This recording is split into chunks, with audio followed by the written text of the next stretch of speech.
This is the finished living room.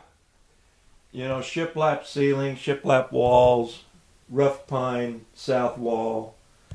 Um, you know, that light right there I made out of an old barn pulley. Let's take a step back in time. Let's tear out the old and build in the new.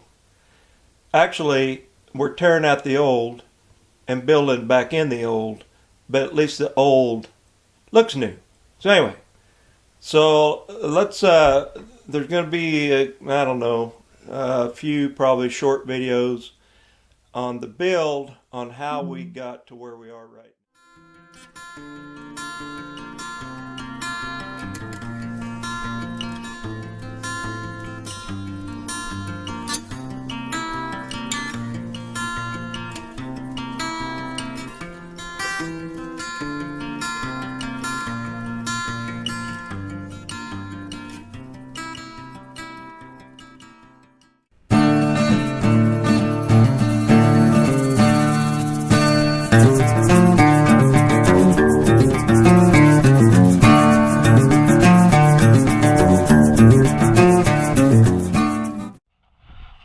So here I am up at the yard where I keep all this reclaimed wood, and I have kept some back for my own remodel. So let's go over here and take a look at these beams. So here's my stack of the bigger beams. They vary from 4x6 to 6x6 to 6x8. I'm gonna kind of fish through here. I have in mind what I'm wanting to do. This is going up as my supporting wall, and so I want to make sure I get a real good beam here. I think I'll go with the 6x6. See, these still have the wooden pegs. See, here's your wooden pegs right here, sticking through, and I want those showing. So I like this beam right here. Can we pick that out of there, Lincoln? Can you big enough to pick that up out of there so we can see what it looks like?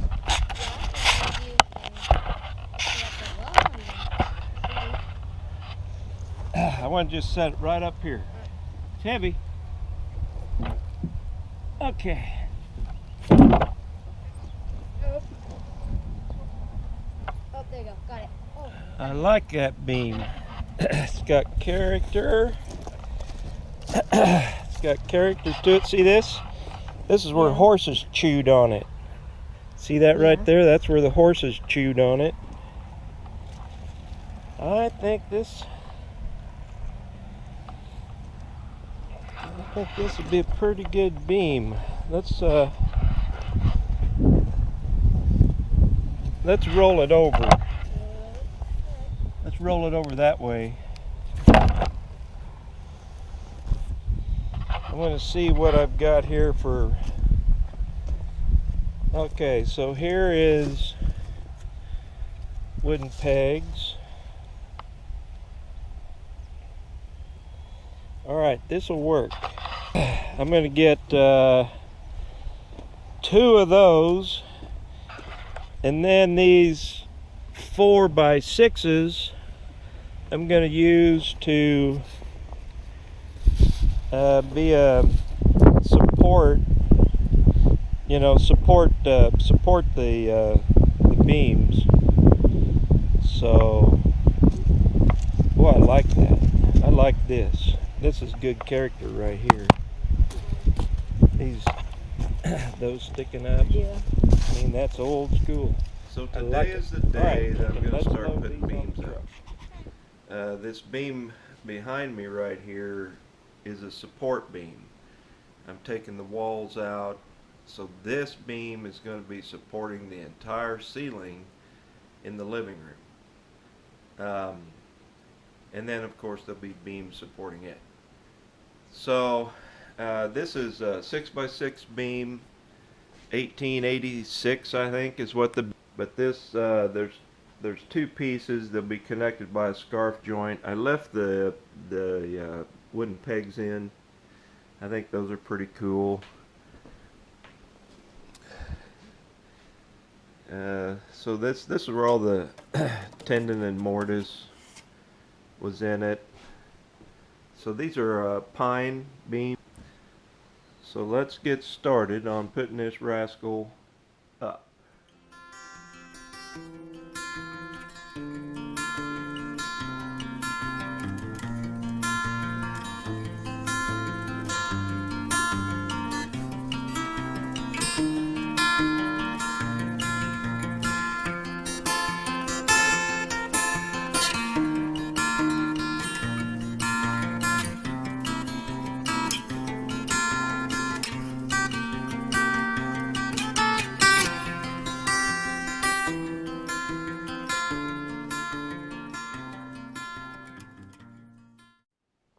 So what I ended up doing was, of course, getting this beam up there with this sheetrock jack. That thing will lift 150 pounds.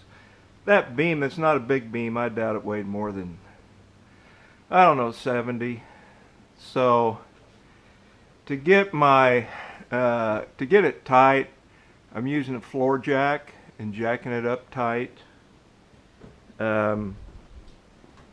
So the lift gets it up there, and then to tweak it and get it in the right position, I use this floor jack.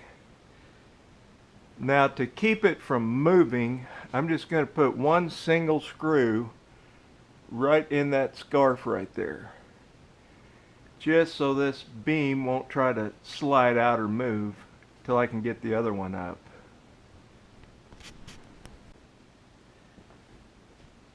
So this is the smaller piece of this beam. And so alright, so I got the center support beam up, and it is right under that scarf joint. So this beam up here, this is the supporting beam.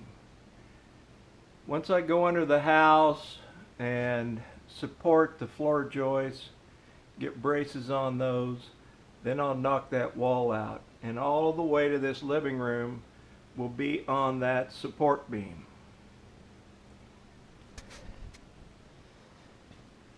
But this is some good looking old gnarly wood.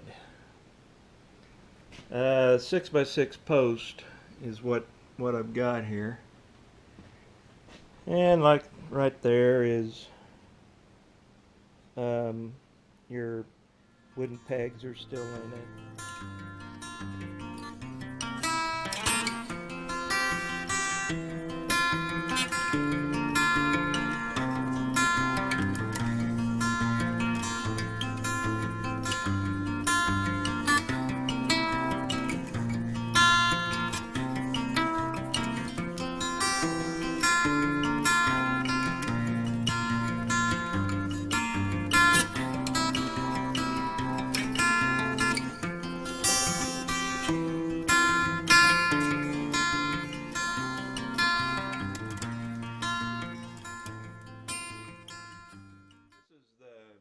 Last beam that'll go up into the ceiling in the living room. Thank heavens. It's not a supporting beam. All it is cosmetic. So I'll lag it into the studs. And it'll have a scarf joint in it. It's not long enough to do a full span, so I put it in a scarf joint. And once again, I'm using this drywall lift. As mentioned earlier in my videos, if you're a do-it-yourself person, here's the best investment you can make. You can use it to put stuff up, you can use it to tear things down. But at any rate, this is the final beam. So there's the scarf joint, and then the mortise and tendon. Just a lot of character, you know. I left the wooden pegs sticking out. You know, it's all gnarly and weathered and split, and that's what I wanted though. So all the way around here is the mortise and tenon, where the tenon goes. So all the way around here is the mortise that's left in these beams. Look at that, isn't that just cool? That's just cool. If you like rough, if you don't like rough, you won't like it. So anyway, let's put this beam up. So I got this little piece put in here. It's connected by a scarf joint right there.